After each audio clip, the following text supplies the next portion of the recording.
Abra comigo a palavra do Senhor, 1 Samuel, capítulo 3.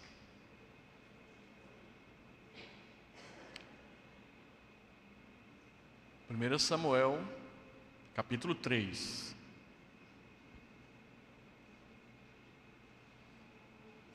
O jovem Samuel servia ao Senhor perante Eli. Naqueles dias, a palavra do Senhor era muito rara, as visões não eram frequentes. Certo dia, estando deitado no lugar costumado, o sacerdote Eli, cujos olhos já começavam a escurecer-se, a ponto de não poder ver, e tendo-se deitado também Samuel no templo do Senhor em que estava a arca, antes que a lâmpada de Deus se apagasse, o Senhor chamou o menino: Samuel, Samuel. Este respondeu: eis-me aqui. Correu a Eli e disse: eis-me aqui, pois tu me chamaste. Mas ele disse: não te chamei, torna a deitar-te. Ele se foi e se deitou. Tornou o Senhor a chamar Samuel. Deixa eu ler de forma correta. Tornou o Senhor a chamar Samuel. Este se levantou, foi a Eli e disse: eis-me aqui, pois tu me chamaste. Mas ele disse: não te chamei, meu filho, torna a deitar-te. Porém Samuel ainda não conhecia o Senhor, e ainda não lhe tinha sido manifestada a palavra do Senhor. O Senhor, pois, tornou a chamar a Samuel terceira vez, e ele se levantou e foi a Eli e disse: eis-me aqui, pois tu me chamaste. Então entendeu Eli que era o Senhor quem chamava o jovem. Por isso, Eli disse a Samuel: vai deitar-te. Se alguém te chamar, dirás: fala, Senhor, porque o teu servo ouve. E foi Samuel para o seu lugar e se deitou. Então veio o Senhor e ali esteve.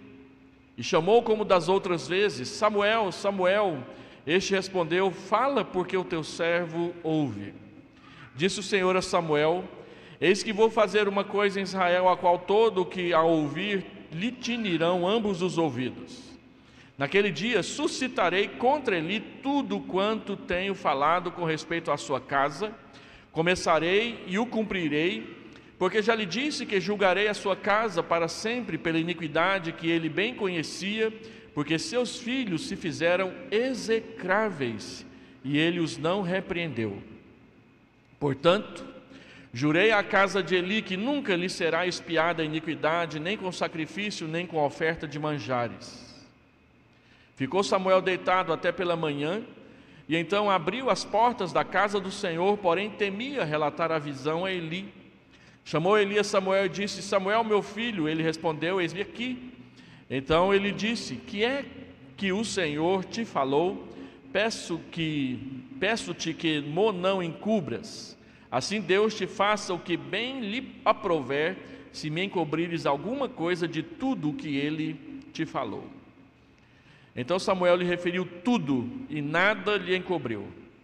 E disse: Eli é o Senhor, faça o que bem lhe aprouver.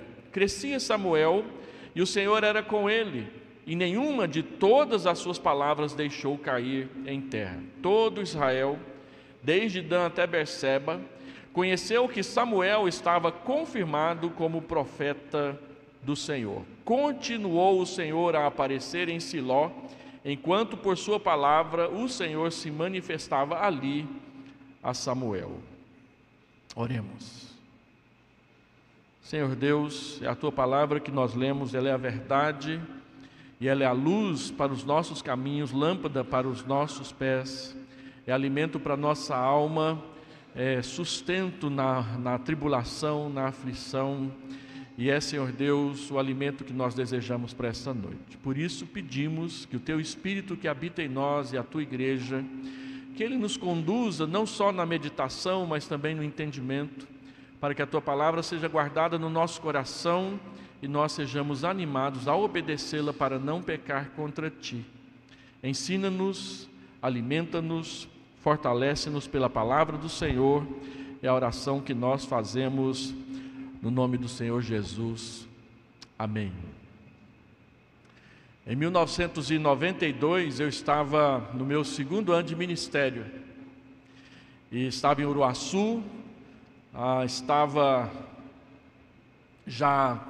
tinha acabado de ser ordenado como pastor no começo daquele ano. No final do ano, na Semana da Bíblia, todas as igrejas evangélicas de Uruaçu se reuniram.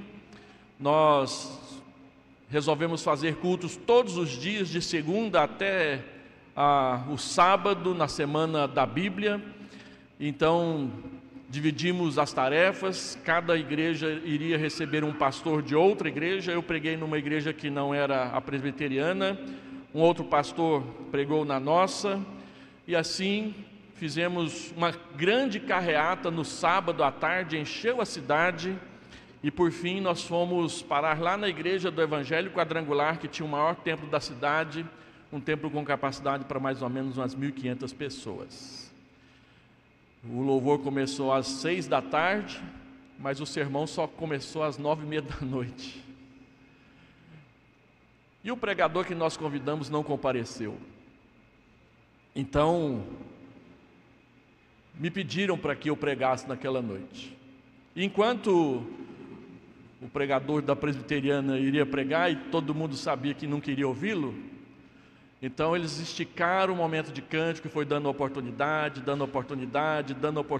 Eu só recebi a palavra para pregar às 9h30 da noite, mas me chamou a atenção num jovem que pediu a palavra para cantar. Ele estava lá, ele tinha vindo de Brasília, e ele foi à frente e contou o seu testemunho. Ele disse do quanto ele tinha sido um bandido, as pessoas que ele matou, as pessoas que ele roubou, as drogas que ele vendeu, tudo que ele fez de ruim na vida dele. E de repente o Senhor veio e o converteu. E enquanto ele falava, e aí ele falou que Deus tinha mudado a vida dele, a igreja veio abaixo e aplaudiu e gritou aleluia e glória a Deus, e mais não sei o que lá mais. E aí ele pediu para cantar, virou para o moço da mesa de som e fez assim. E aí ele disse, gritando no microfone no volume 10: eu vim aqui para louvar o nome santo de Deus. Não sei como não rachou as janelas da igreja naquela noite. A igreja cantou com ele cantou uma música do Matos Nascimento, que falava da conversão.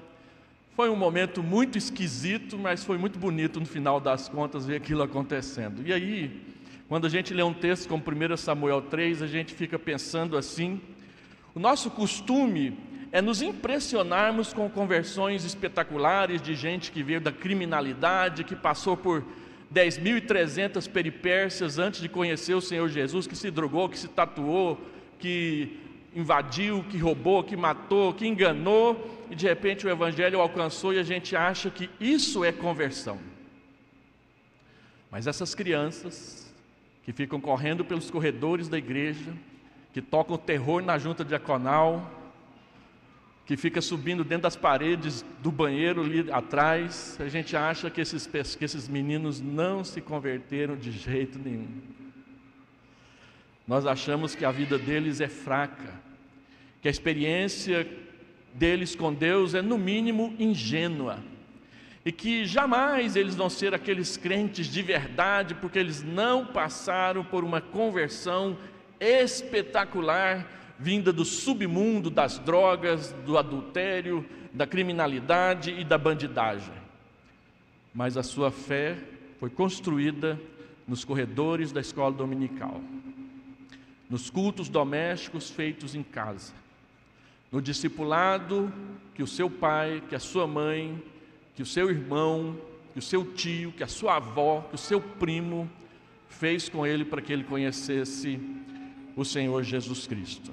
No entanto, a Bíblia deixa bem clara que a experiência que é padrão e que é comum para nós não é a experiência das experiências espetaculares de conversão, mas são aquelas que são construídas aqui dentro pelo discipulado, pela frequência, pela oração, pelo ensino, pelo exemplo, pela conduta dos pais trazendo seus filhos à casa do Senhor. E a Bíblia nos dá alguns exemplos disso. No Antigo Testamento nós temos o exemplo de Josias, que com 8 anos de idade já era rei de Israel e procurou servir ao Senhor com temor. Ou o exemplo de Josafá, que a Bíblia diz que com 16 anos de idade ele se tornou ousado em servir ao Senhor como rei de Israel. Nós temos a experiência de Samuel, que eu quero discutir com os irmãos nessa noite, que serviu ao Senhor desde pequeno. Nós temos a experiência do Senhor Jesus, que aos 12 anos de idade obedecia aos seus pais com submissão. Nós temos o exemplo de Timóteo, que a sua avó e a sua mãe educaram no caminho do Senhor, porque desde a infância ele sabia as sagradas letras que o tornaram sábio para a salvação, para conhecer o Senhor Jesus. A história da igreja, ela é pontuada com a história de várias pessoas que conheceram o Senhor Jesus desde pequenos. Nós conhecemos a história de John Wesley, que se referia a si mesmo como um tição retirado do fogo, porque houve um dia em que teve um incêndio na sua casa e ele foi salvo meio que às pressas por sua mãe, por seu pai, quando era pequeno, e não foi morto, e foi um grande homem de Deus na história. E nós temos a história dos filhos de Jonathan Edwards. Nós conhecemos muito a história dele mesmo, um grande pastor, que teve 11 filhos, e todos os 11, numa época em que quase todo mundo morria na infância, os 11 chegaram à idade adulta e foram uma bênção como presbíteros, como diáconos, como pastores, como deputados, como senadores, como médicos, como advogados, como professores, onde eles serviram ao Senhor em todo o tempo. A palavra de Deus nos ensina que nós não devemos olhar com desconfiança para a fé dos nossos filhos. Pelo contrário, nós devemos ser os maiores incentivadores para que os nossos filhos desde pequenos sirvam ao Senhor e que conheçam o Senhor desde pequeno. E é essa a razão porque este encontro aqui é tremendo.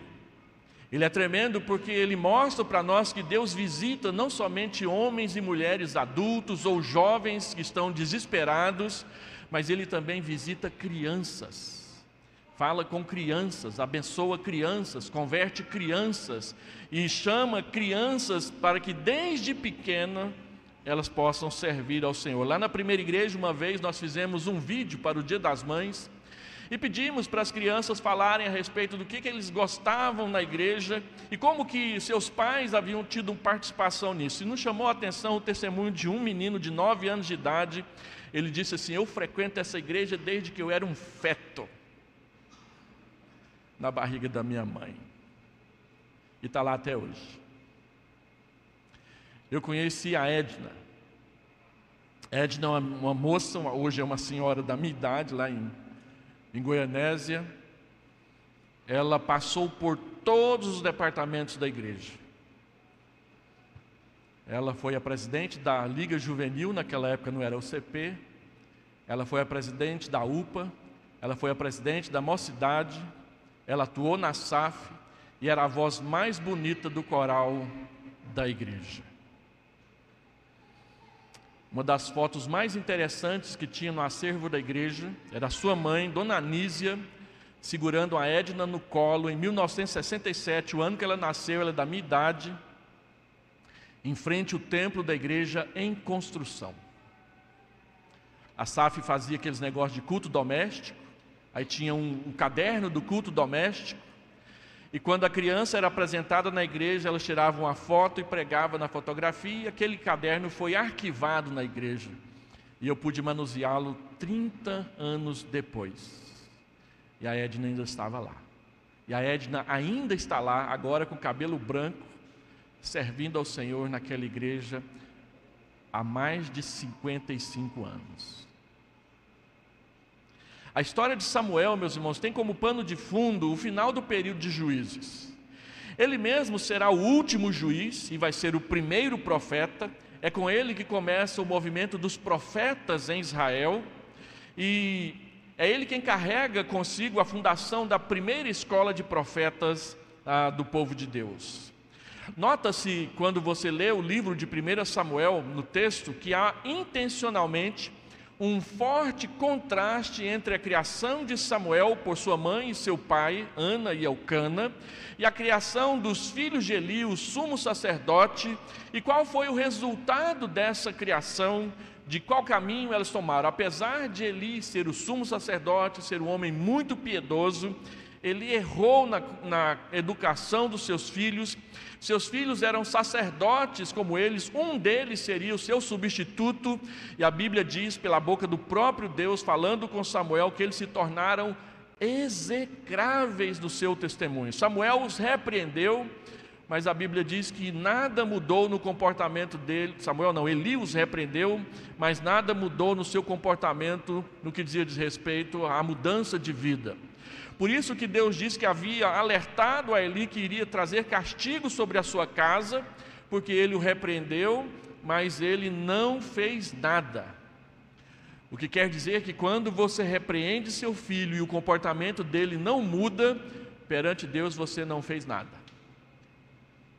Seu filho pequeno, não estamos falando de filhos adultos, filhos que chegaram à maioridade. A palavra de Deus diz que a criança entregue a si mesma é vergonha para o seu pai e para a sua mãe. A palavra de Deus diz que se nós não fustigarmos o traseiro, o bumbum, os glúteos do nosso filho com a vara, nós não afastaremos a sua alma do inferno. De modo que a primeira vara da infância, ela funciona na igreja. Quando eu fui pastor em Goianésia, no fundo da casa pastoral tinha um pé de amora arqueológico. Eu falo arqueológico porque ele estava quase morrendo quando eu fui pastor da igreja. E eu então pedi ao conselho permissão para acabar com o sofrimento daquele pé de amora, cortar ele de vez. E o conselho respondeu com todas as palavras: de jeito nenhum o senhor vai cortar aquele pé de amora, porque todos nós apanhamos com as varas deles. É a maior prova de que a educação por meio da vara de amoreira funciona no traseiro de presbíteros. Os presbíteros da igreja foram formados usando a vara da amoreira como pedagogia educacional na escola dominical da igreja. Você observa na construção do livro de Samuel que há um contraste claro entre Samuel e os filhos de Eli, Davi e Saul. E o quinto personagem importante é Jonatas, mas isso é outra história. Eu já escrevi um livro sobre isso, você pode ler depois, se você tiver interesse. E o texto mostra que Ana e Elcana conduziram seu filho no caminho do Senhor, e Eli, apesar de ser o sumo sacerdote, não conseguiu fazer isso. O resultado foi que seus filhos trouxeram vergonha para sua casa e o castigo de Deus sobre a sua família. A Bíblia diz claramente no capítulo 2, versículo 12, que os filhos de Eli desprezavam a Deus, apesar de se alimentarem todos os dias com o alimento que vinha da casa do Senhor. E enquanto isso, no mesmo texto diz que Samuel ministrava perante o Senhor, em obediência também a Eli, o pai dos dois sacerdotes. Capítulo 2, versículo 18, diz que Samuel servia, e capítulo 3, versículo 1 também diz que ele servia. O veredito de Deus sobre Eli e seus filhos é que ele honrará os que o honram e desmerecerá os que os desonram. Capítulo 2, versículo 30. E lá em casa eu fico muitas vezes me perguntando qual foi a desonra de Eli para com Deus nessa história toda. Quando você lê o texto e Eli vê os seus filhos fazendo coisa errada, Eli vai lá e chama a atenção deles, mas eles não obedecem. E então eu fico me perguntando por que Eli honrou mais os seus filhos do que a Deus? Porque Eli era o sumo sacerdote. Ele podia muito bem despojar os seus filhos da função sacerdotal, mas ele não o fez exatamente porque eles eram seus filhos. E aí, ao não disciplinar os seus filhos, Eli honrou mais a eles do que a Deus. Quando você deixa de disciplinar o seu filho e encobre alguns dos seus pecados só porque ele é seu filho, você honra mais o seu filho do que a Deus. E isso não aconteceu no caso de Samuel. O texto deixa claro para nós que Samuel servia ao Senhor desde pequeno. E eu gostaria de tratar desse assunto com os irmãos em 3 proposições do texto. A primeira delas está bem clara aí, e é o tema do nosso sermão. Samuel servia ao Senhor desde pequeno. Capítulo 3, versículo 1. O jovem Samuel servia ao Senhor perante Eli. A palavra jovem ela não tem o sentido de alguém que tem 18 anos. Ela é uma palavra que pode ser traduzida por criança ou talvez, quem sabe, menino. Naquela época não se usava o termo adolescente, então ele não é conhecido nas Escrituras. Geralmente ou é criança, ou é menino, ou já é o homem feito. Os irmãos sabem que em Israel, o rapaz, o moço, quando ele fazia 13 anos de idade, ele comparecia perante o sacerdote, e ele então iria responder perguntas do sumo sacerdote a respeito da lei.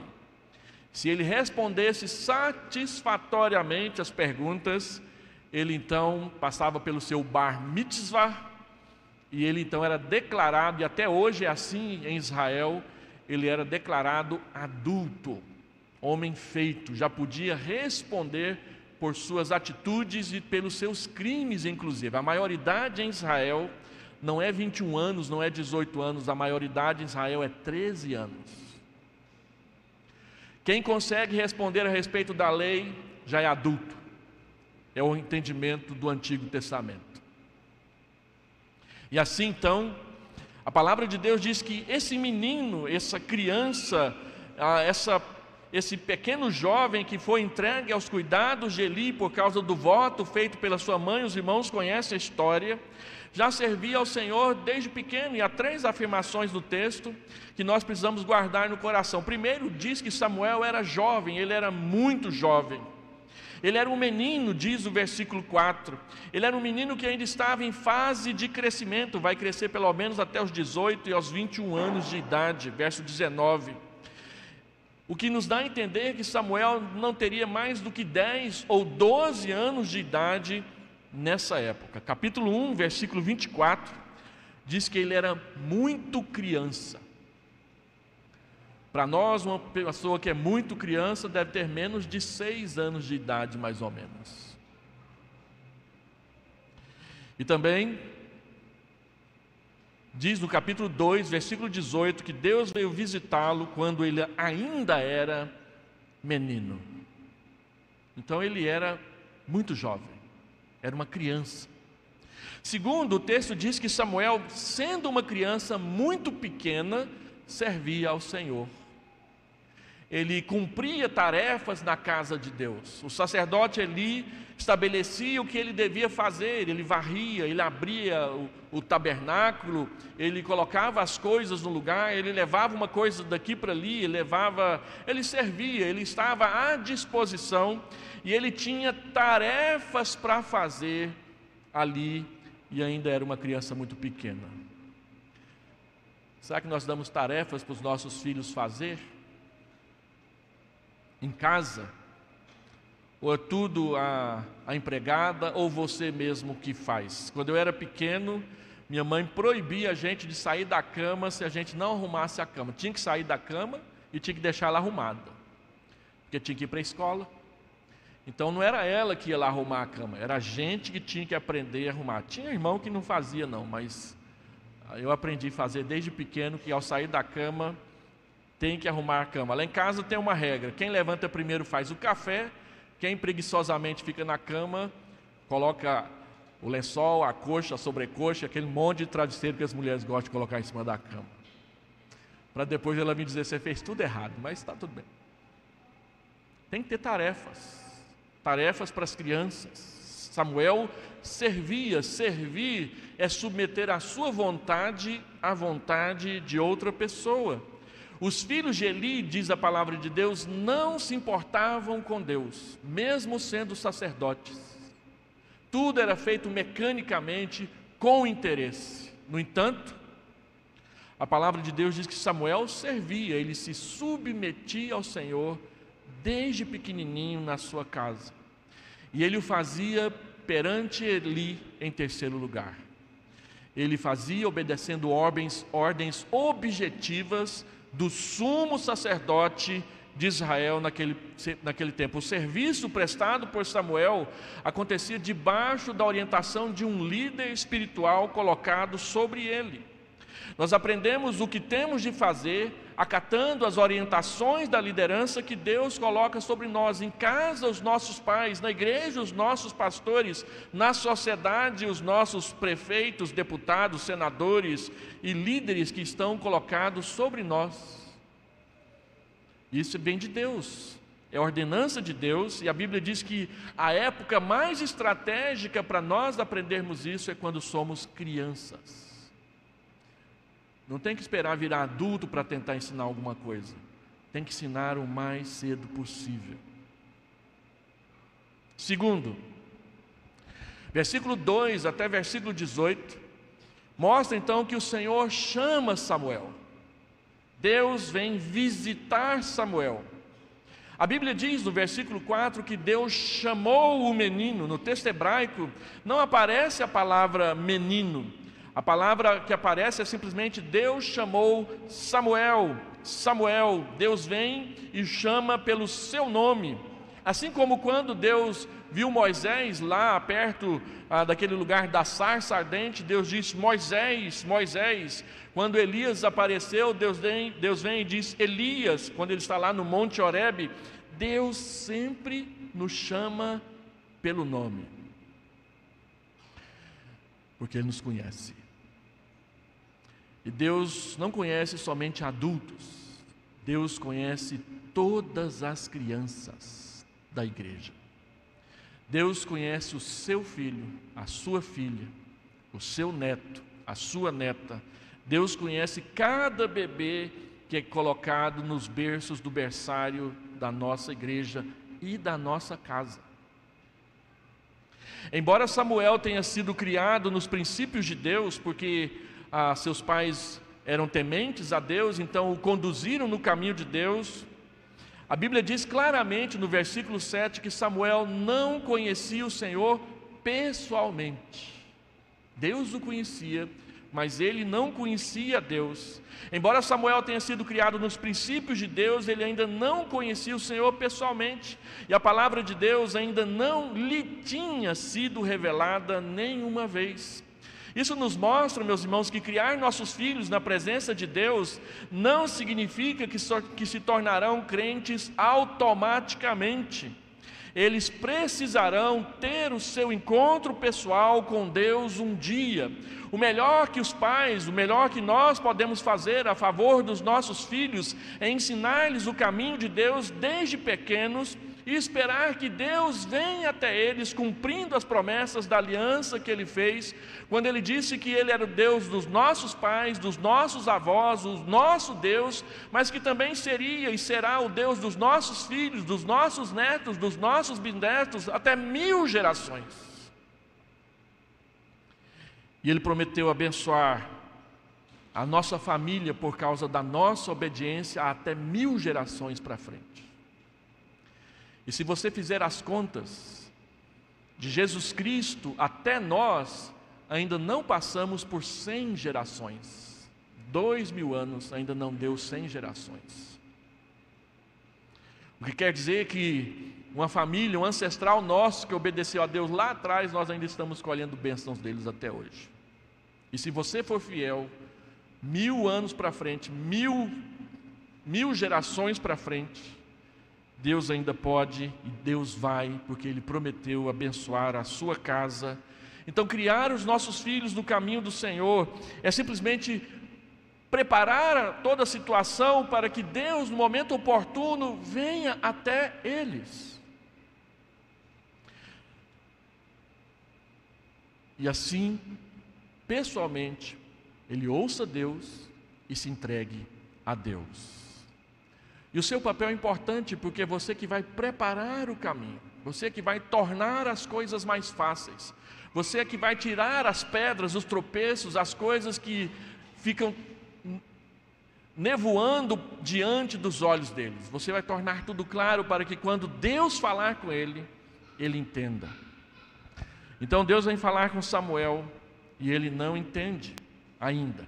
Viver pela fé é viver em esperança e construir os fundamentos para que a esperança que está em nós se cumpra também na vida dos nossos filhos. Lembre-se sempre de que Deus não tem netos, Ele nunca teve netos, Ele jamais vai ter sobrinhos, Ele só tem filhos e filhas. Alguns anos atrás eu estava no sepultamento de uma senhora idosa, a igreja toda chorando por causa dela, e aí o pastor deu a oportunidade para a família, e um sobrinho neto dela veio à frente, chorando às lágrimas. Ele não era crente, era desviado da fé, e aí ele disse: e agora, o que vai ser de mim? Não tem mais ninguém para orar por mim, era só a minha tia e a avó que orava por mim. Se findou-se, né? Lascou-se. Ninguém vai para o céu por causa da oração da tia. Ninguém vai para o céu por causa da oração da mãe, do pai ou do avô. Todos que irão para o céu só irão por meio de Jesus Cristo. Então você, se ainda não entregou sua vida para Jesus, você jovem, você criança, você idoso, você precisa conhecer Jesus pessoalmente. A igreja só faz abrir a porta e dizer: entra. Mas o resto é entre Deus e você. Sempre foi assim, sempre vai ser assim, nunca vai ser de outra maneira. Então nós, pais, não podemos atrapalhar os nossos filhos enchendo de atividades longe de Deus. Nós precisamos manter a porta aberta, tornar o caminho fácil, investir na vida espiritual deles, para que no momento que Deus escolher, Ele os visite. E a gente não sabe qual é esse momento. A gente só espera que seja enquanto eles estiverem dentro da nossa casa, para que quando eles saírem, eles já saiam sabendo que Deus está com eles. Lembre-se disso, Deus não tem netos. Por isso, prepare o caminho para que o seu filho venha conhecer a Deus enquanto ele está debaixo da sua autoridade e responsabilidade. O texto diz mais, o texto diz que Samuel não conhecia o Senhor, e ele diz que a palavra do Senhor ainda não havia sido manifestada a Samuel, conforme está escrito no versículo 7. Samuel não sabia ainda o que era ser alvo da revelação de Deus. Na sua vida, essa é apenas a primeira vez de muitas outras que virão, em que Deus falará com ele, falará através dele a Israel. Felizes são aqueles que entram em contato com a palavra de Deus enquanto ainda são pequenos, e essa é uma bênção inigualável. Deus me converteu quando eu tinha 13 anos de idade. Embora minha família fosse uma família cristã, nós éramos católicos. Lá em casa não tinha esse negócio de ler a Bíblia, não tinha esse negócio de culto doméstico, não tinha esse negócio de frequentar a escola dominical. A gente ia na missa, e meu pai e minha mãe gostavam de ir na primeira missa para a gente ficar livre o resto do dia. Então a gente acordava cedo e quase que dormia na missa, porque era 7 horas da manhã a primeira missa. E quantos pais fazem assim? Vamos no culto mais cedo para ver se a gente fica livre para fazer o resto. E quantas pessoas torcem para que o sermão do pastor seja pequeno, porque ele quer ter mais tempo livre para fazer outras coisas. E o ódio que a gente tem pelo tamanho do sermão do pastor não é nada mais, nada menos do que isso, o desejo de fazer outras coisas depois. E a gente ensina isso para os nossos filhos. A impaciência que a gente tem com o sermão é a impaciência que eles vão aprender com a gente a ter com o sermão depois. Eu me lembro, o reverendo Crisóstomo chegou para o meu pai e diz assim: Luiz, por que você não faz a pública profissão de fé? E meu pai respondeu na lata: eu acho muita responsabilidade, pastor. Aí passou alguns meses, alguém na igreja perguntou: Hélio, por que você não faz a pública profissão de fé? Pergunta o que eu respondi: eu acho muita responsabilidade. A mesma resposta do meu pai. Meu pai passava em frente a uma igreja, Assembleia de Deus, falava assim: eu nunca vou entrar nessa igreja. Aí um dia eu passei a pé com uns colegas da escola em frente àquela igreja e disse o quê? Eu nunca vou entrar nessa igreja. As queixas, as murmurações, as reclamações, as críticas malvadas que muitas vezes a gente faz a respeito da igreja, e a gente pensa que os nossos filhos não ouvem e não aprendem, é pura ingenuidade preguiçosa e pecaminosa nossa. Eles aprendem. Eles falam os palavrões que a gente fala e os que eles aprendem na escola também. Eles reclamam da igreja as reclamações que a gente reclama. Eles olham com desdém para a liderança da igreja, com o mesmo desdém que a gente olha. Mas o contrário também é verdade. Aqueles que olham com um brilho no olhar por causa das coisas da igreja, é comum a gente ver também o mesmo brilho no olhar dos seus filhos que vem depois. Muitas vezes. E assim, Deus vai trabalhando. Mas o texto diz que ele não conhecia o Senhor, e no versículo 10, depois de chamar Samuel 3 vezes, e ele entender que era Eli que estava chamando, Deus veio. E me chama a atenção a expressão que aparece aí no versículo 10, ela é única, ela é, na minha opinião, essencial, quando ele diz no versículo 10, que na 4ª vez o Senhor veio, então veio o Senhor e ali esteve.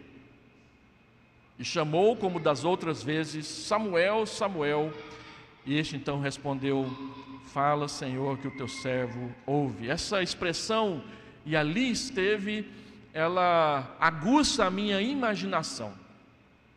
Deus não veio e simplesmente chamou Samuel, Deus veio e ficou por ali. Parece que Deus ficou saboreando o momento, como aquela mãe que fala assim: vou lá ver como é que estão os meninos, e aí abre a porta, está lá aquele menino assim, parecendo um anjinho deitado naquele travesseiro, e a mãe fica lá: ai, como é lindo esse bebê. Eu acho que Deus ficou do mesmo jeito. Deus esteve ali. Acho que Deus ficou pensando assim: ele não me conhecia até hoje, agora ele vai me conhecer. A vida de Samuel muda a partir daquela 4ª vez que Deus o chamou. Deus chamou, ele atendeu o discipulado do sacerdote. O sacerdote ali percebeu que tinha alguma coisa diferente naquilo lá, e ele diz: é Deus. Então deixa eu instruir o menino. Olha, se ele te chamar de novo, fala, Senhor, porque o teu servo ouve. Ele disse para Samuel o que ele devia fazer, e ele fez. E o resultado foi que depois daquilo, ele agora conhece Deus. É algo que não vai mudar mais. É um segredo que não vai ficar mais oculto diante dos seus olhos. É uma pessoa que não vai mais passar despercebido na sua vida. É Deus falando com ele. Deus está visitando Israel, e ele começa visitando uma criança. O grande reavivamento que vai acontecer no capítulo 6 e no capítulo 7, quando Israel vai derrotar os filisteus sob a liderança de Samuel, e nós vamos aprender aquela famosa frase: até aqui nos ajudou o Senhor, Ebenezer, nasce aqui. Ele não conhecia Deus, mas depois desse momento ele conhecerá Deus. Ele não sabe quem é Deus, mas depois desse momento ele sabe quem é Deus. E é interessante a gente ouvir testemunhos de crianças a respeito de Deus, como elas falam de Deus com simplicidade. Nós acompanhamos o crescimento das nossas filhas, agora estamos acompanhando o crescimento da nossa netinha, e quando ela fala por livre iniciativa a respeito de Deus, a gente para ouvir. É sinal de que ela está aprendendo, é sinal de que ela está se aproximando. E a nossa oração, porque a gente olha para ela, acha ela linda, mas sabe que ela ainda não conhece Jesus. E a nossa esperança, a nossa oração e o nosso trabalho é para que Deus venha até ela ainda criança, para que desde pequena ela possa servir ao Senhor.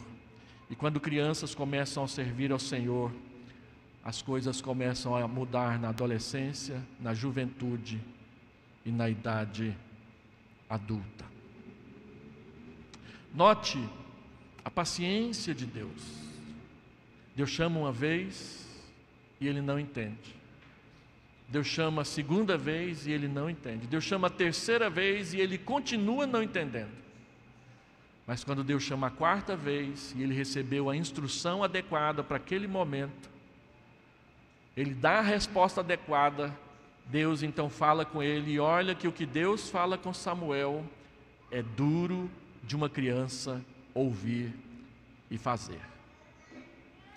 Deus traz a essa criança que ainda não conhece a Deus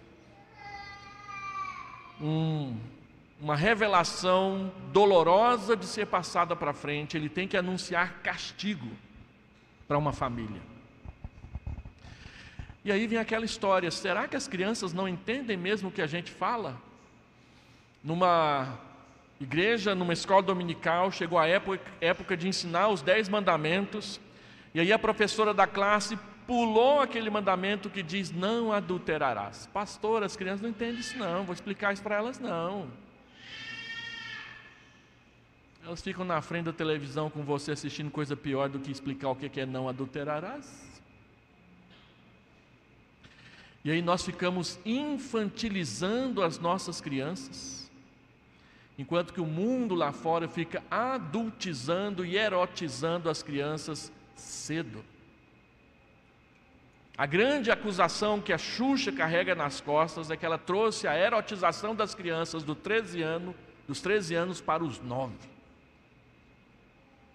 Crianças com 9 anos já entendem muito a respeito de sexo e outras coisas, mas na igreja explicar o que significa não adulterarás parece tabu e impossível de se explicar para uma criança entender. Deus fala com Samuel, e aquilo que Deus fala com Samuel é difícil. É tão difícil que Samuel fica sem saber o que dizer para Eli. Uma criança. Mas ele foi fiel. Ele aprendeu desde pequeno que lidar com Deus é coisa séria demais da conta. Não é brincadeira. Mas Deus pacientemente aguarda o momento certo, cria a oportunidade e se revela a Samuel. E essa é uma verdade bíblica que o próprio Paulo vai falar que Deus comete com ele. Deus foi longânimo, Deus foi paciente comigo, até que eu pudesse entendê-lo.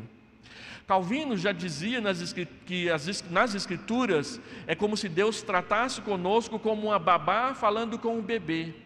A revelação escrita na Bíblia é o balbuciar das primeiras palavras de uma criança aprende com a sua mãe de leite, com a sua babá. Deus tem muito mais para mostrar para nós quando nós chegarmos na presença dEle. Diante de Deus, sempre nós somos como crianças que precisam aprender. E o maravilhoso é que Ele não perde a paciência conosco e vem nos chamar 1, 2, 3, 4 vezes, quantas for necessário. Deus fica chamando pessoas à sua presença por anos, até que elas atendam o seu chamado.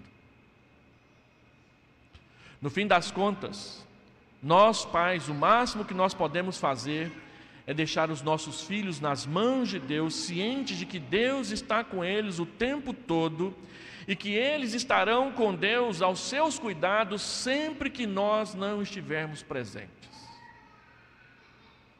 Então Deus anuncia o juízo sobre a casa de Eli, verso 11 até o verso 14. O juízo vai ser severo, versículo 11. Deus diz que já havia avisado a Eli, versículo 12.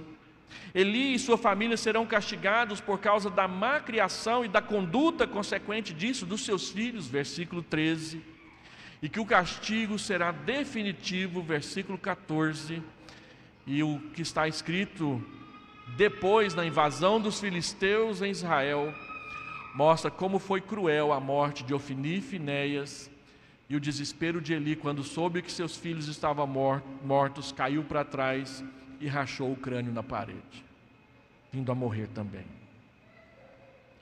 No verso 18, Eli diz para Samuel que ele precisa dizer tudo e não esconder nada. E aí a palavra tudo e a palavra nada, elas são importantes no texto, porque Samuel disse para ele tudo o que Deus disse para ele.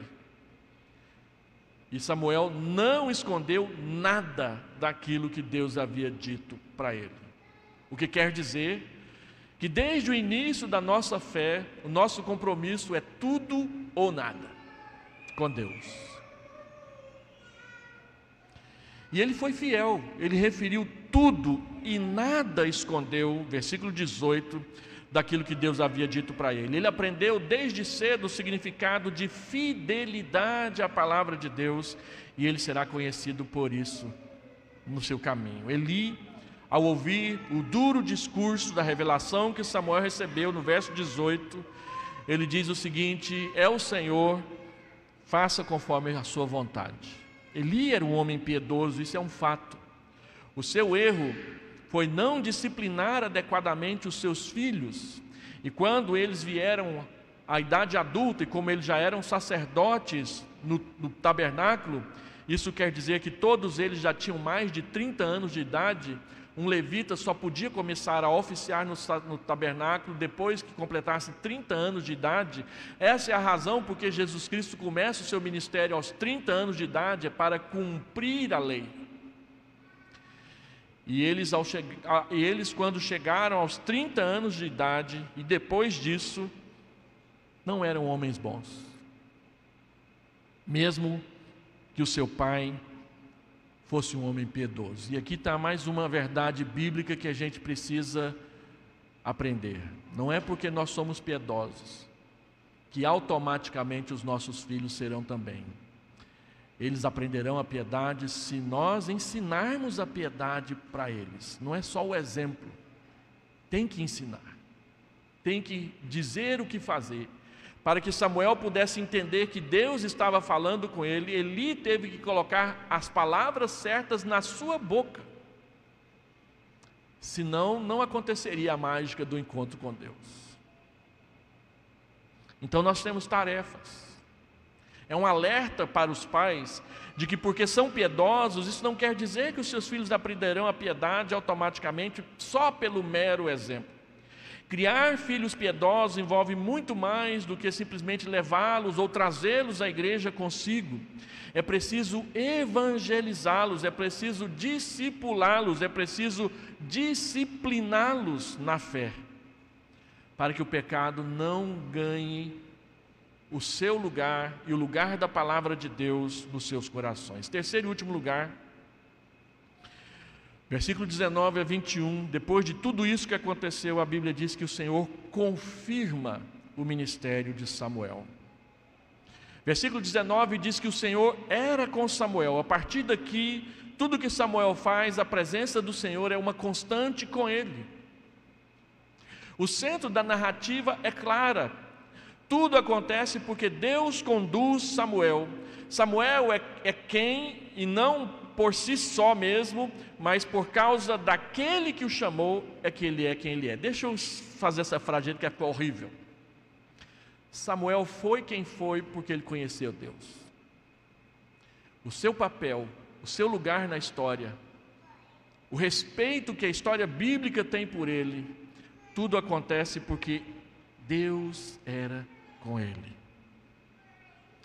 Você só vai ser uma bênção para essa igreja, para os seus filhos, para os seus pais, para os seus irmãos, para a sua escola, para o seu trabalho, se Deus for com você e você for com Deus, onde quer que você for.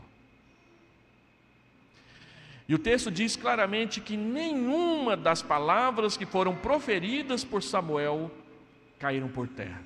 Todas se cumpriram. Quando a palavra é de Deus e nós a transmitimos com fidelidade, não há dúvida e nem hesitação.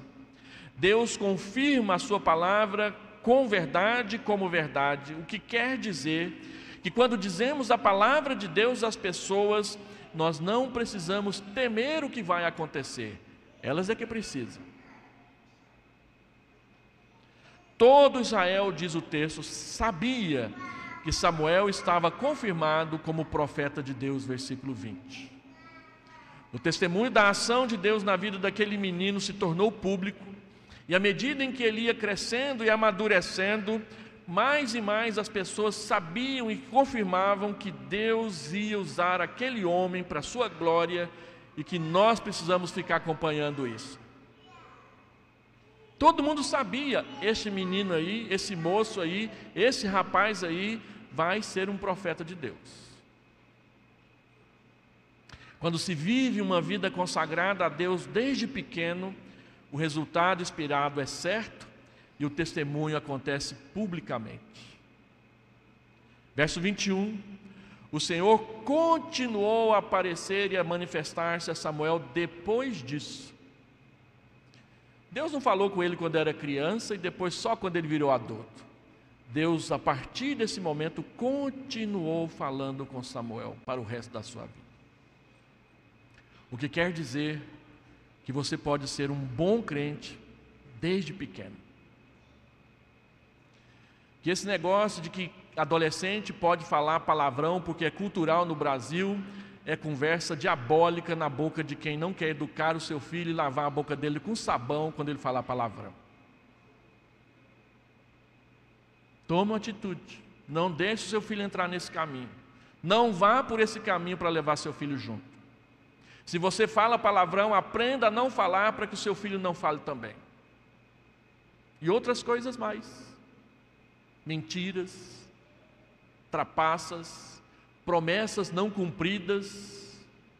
Como a gente faz promessas para os nossos filhos que a gente não tem a menor intenção de cumprir, e isso não é bom para nós. O Senhor continuou a aparecer a Samuel.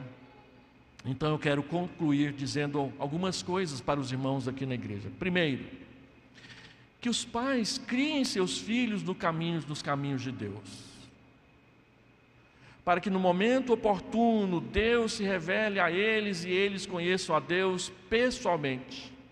Não sejamos empecilhos, não sejamos aquela corda fraca que vai deixar os meninos se perder pelo caminho. Às vezes nós fazemos certas coisas aqui na igreja e é notório e nítido o boicote dos pais ao que a gente faz. Se no dia da ceia não tem culto infantil, tem pai que não vem à igreja e não traz seu filho, porque quer que o filho vá lá para cima para ficar sossegado aqui embaixo. Se aí o pastor pega no seu pé, e eu tenho pegado no pé de um monte de gente, traz o filho para a igreja e solta ele lá na quadra.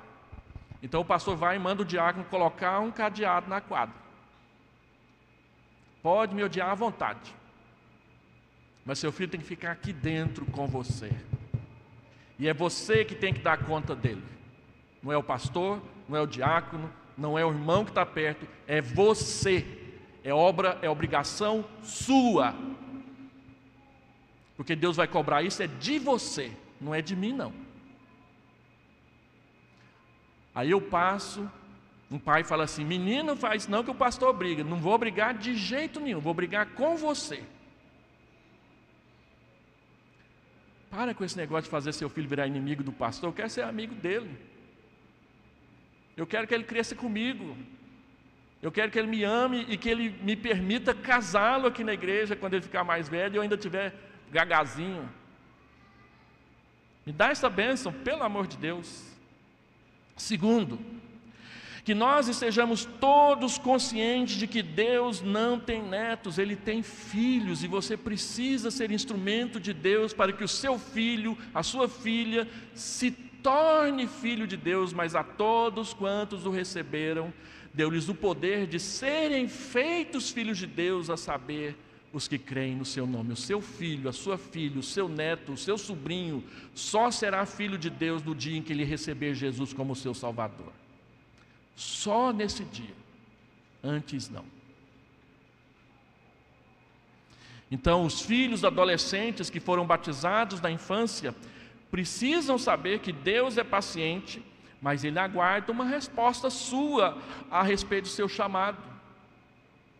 E aí? Por que você ainda não fez a pública profissão de fé? Pare de deixar seu pai aflito, toma uma decisão. Às vezes alguns pais chegam para mim: pastor, agora minha filha vai fazer a classe Fundamentos da Fé, ela já fez 13 anos e eu vou colocar ela lá. E eu pergunto: mas ela quer? Não tem esse negócio de querer não, eu quero, ela tem que ir.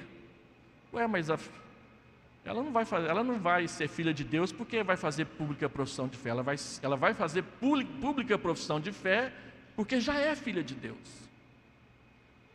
Não podemos inverter as coisas. Então você precisa saber se o seu filho já entregou a vida para Jesus, para então colocá-lo na classe Fundamentos da Fé. Ou incentivá-lo a ir para lá, para que as aulas, a instrução possa esclarecer a sua mente e ele tomar a sua decisão. Mas a decisão é pessoal. Ajude o seu filho a tomar uma decisão. Não o obrigue, ajude. Terceiro, e aí eu quero falar aos jovens, mais jovens que estão aqui dentro e às crianças também. Servir a Deus desde pequeno é uma bênção que pode durar a vida toda. E que você vai carregar como dádiva de Deus. É muito interessante, meus irmãos, a gente ver essas conversões espetaculares de gente que veio do mundo da droga, que matou, que roubou, que adulterou, que fornicou, que fez tudo que é de ruim.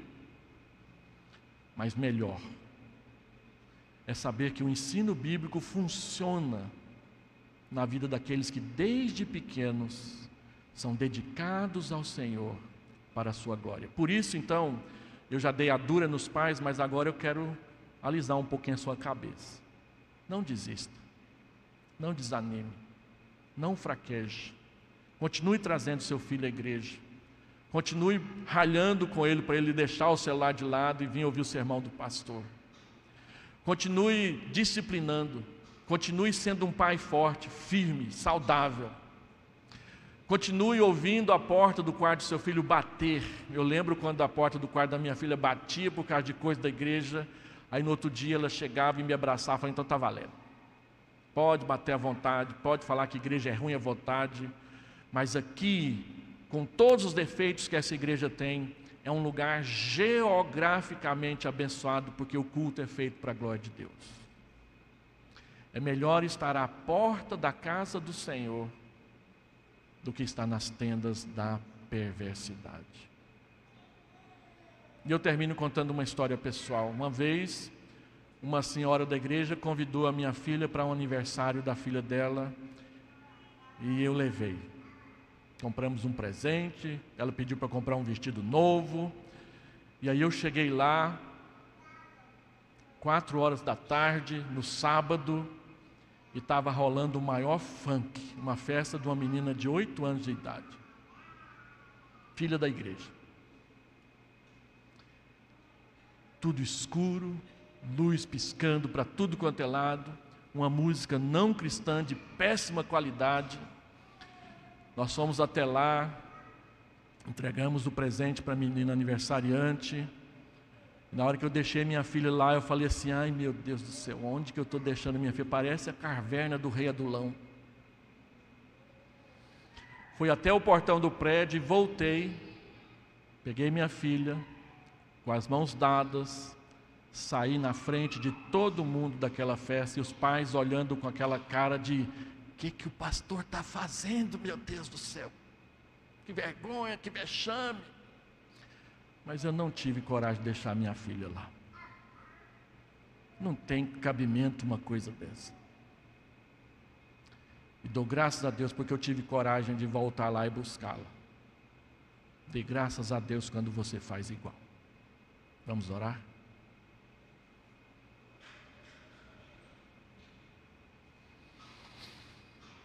Pai amado, permita aos nossos filhos ter esses encontros com Deus.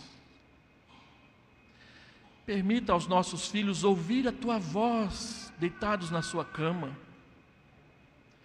Permita aos nossos filhos Te conhecer, ó Pai, antes de que nós o tenhamos conhecido. Para que a satisfação, o contentamento, a alegria inunde os nossos corações por ver nossos filhos andando nos Teus caminhos por decisão própria, e não por causa daquele empurra da hora de vir para a igreja em casa. Fala com eles quando nós oramos, fala com eles quando nós almoçamos, fala com eles quando os buscamos e os levamos na escola, fala com eles quando estiverem aqui assentados aos pés dos professores na classe de escola dominical. Fala com eles todos os dias, de manhã, de tarde, de noite, para que eles te amem, para que eles te temam, para que eles não queiram estar em outro lugar que não seja na tua presença, na tua casa, no grupo familiar onde o teu nome é honrado e louvado, e que eles sejam luz, pequenas luzes que brilham desde já a luz do Evangelho. E não tenham vergonha, não tenham medo de falar de Jesus, e que nós não tenhamos vergonha, não tenhamos medo de falar de Jesus para eles, para que eles te conheçam, para que eles te amem como nós temos te amado e temos te buscado. Ó Pai, se temos sido negligentes com os nossos filhos, aviva-nos, liberta-nos, fortalece-nos, enche-nos de um novo fervor, para que nossos filhos vejam no nosso rosto o desejo de te servir, aquele calor e aquele brilho no olhar que só existe no coração e na alma e nos olhos de quem conhece Jesus. E eles te percebam, e eles percebam o Senhor em nós, e desejem ao Senhor através de nós. Dá essa bênção para as famílias da igreja, que os seus filhos não se desviem da fé na faculdade ou no ensino médio. Dá essa bênção para as famílias da igreja, que os seus filhos cedo desejam por si mesmos e peçam e insistam para fazer a pública profissão de fé. E aqueles que fizeram, que não sejam nem frios e nem mornos, mas sejam fervorosos no Senhor. Para a glória do teu nome, para a alegria das famílias, para a saúde da tua igreja, em nome de Jesus. Amém.